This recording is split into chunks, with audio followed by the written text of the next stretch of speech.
Pada zaman dahulu kala, ketika kerajaan Majapahit mengalami serangan dari berbagai daerah sehingga penduduk pribumi kerajaan Majapahit melarikan diri untuk mencari tempat tinggal baru, demi keselamatan hidup mereka dan pada akhirnya mereka terpisah menjadi dua bagian yaitu pertama menuju kawasan Gunung Bromo dan yang kedua menuju Pulau Bali. Karena berasal dari lokasi yang sama, sehingga kedua tempat ini sampai sekarang mempunyai kesamaan akan budaya, agama, adat istiadat yaitu menganut kepercayaan agama Hindu. Masyarakat suku Tengger yang ada di kawasan Gunung Bromo berasal dari legenda Roro Anteng dan Joko Seger yang diyakini sebagai asal-usul nama Tengger itu. Teng, akhiran nama Roro Anteng, dan Ger, akhiran nama dari Joko Seger, dan Gunung Bromo sendiri dipercaya sebagai gunung suci. Mereka menyebutnya sebagai Gunung Brahma, orang Jawa kemudian menyebutnya Gunung Bromo. Asal-usul suku Tengger berasal dari cerita rakyat atau legenda, Joko Seger, dan Rara Anteng. Dari sebuah pertapaan, istri seorang Brahmana, Pandita baru saja melahirkan seorang putra yang fisiknya sangat bugar dengan tangisan yang sangat keras ketika lahir, dan karenanya bayi tersebut diberi nama Joko Seger. Di tempat sekitar Gunung Pananjakan, pada waktu itu ada seorang anak perempuan yang lahir dari titisan dewa. Wajahnya cantik dan elok, dia satu-satunya anak yang paling cantik di tempat itu. Ketika dilahirkan, anak itu tidak layaknya bayi lahir. Ia diam, tidak menangis sewaktu pertama kali menghirup udara. Bayi itu begitu tenang, lahir tanpa menangis dari rahim ibunya. Maka oleh orang tuanya, bayi itu dinamai Rara Anteng. Dari hari ke hari tubuh Rara Anteng tumbuh menjadi besar. Garis-garis kecantikan nampak jelas di wajahnya. Termasyurlah Rara Anteng sampai ke berbagai tempat. Banyak putera raja melamarnya, namun pinangan itu ditolaknya, karena Rara Anteng sudah terpikat hatinya kepada Joko Seger. Suatu hari Rara Anteng dipinang oleh seorang bajak yang terkenal sakti dan kuat. Bajak tersebut terkenal sangat jahat.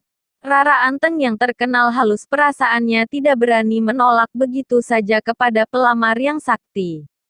Maka ia minta supaya dibuatkan lautan di tengah-tengah gunung.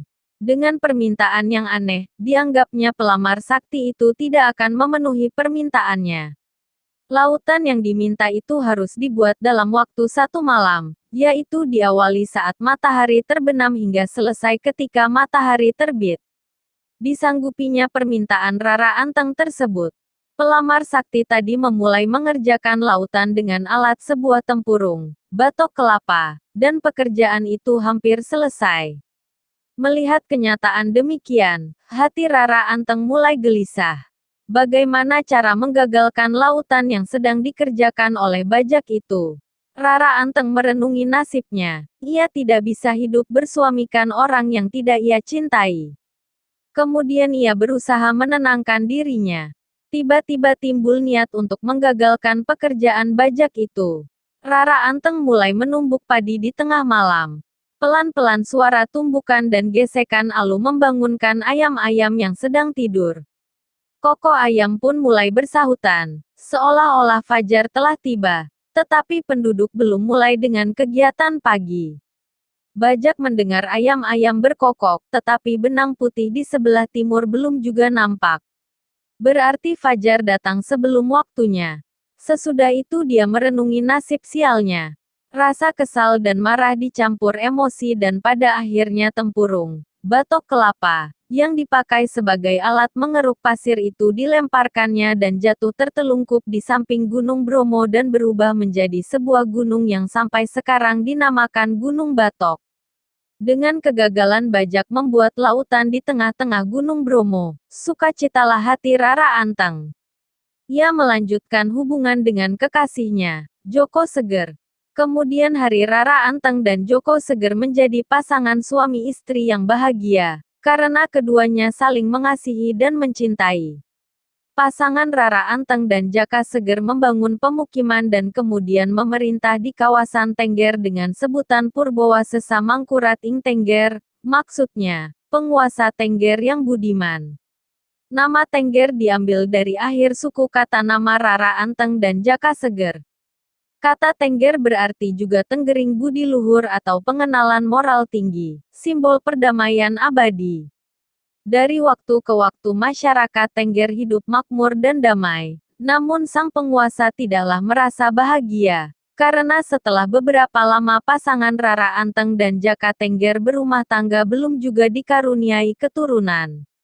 Kemudian diputuskanlah untuk naik ke puncak Gunung Bromo untuk bersemedi dengan penuh kepercayaan kepada Yang Maha Kuasa agar dikaruniai keturunan.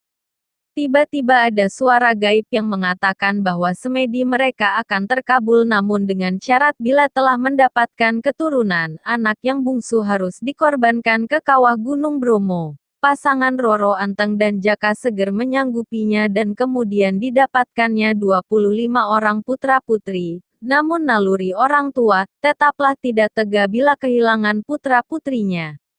Pendek kata pasangan Rara Anteng dan Jaka Seger ingkar janji. Dewa menjadi marah dengan mengancam akan menimpakan malapetaka, kemudian terjadilah prahara, keadaan menjadi gelap gulita kawah Gunung Bromo menyemburkan api.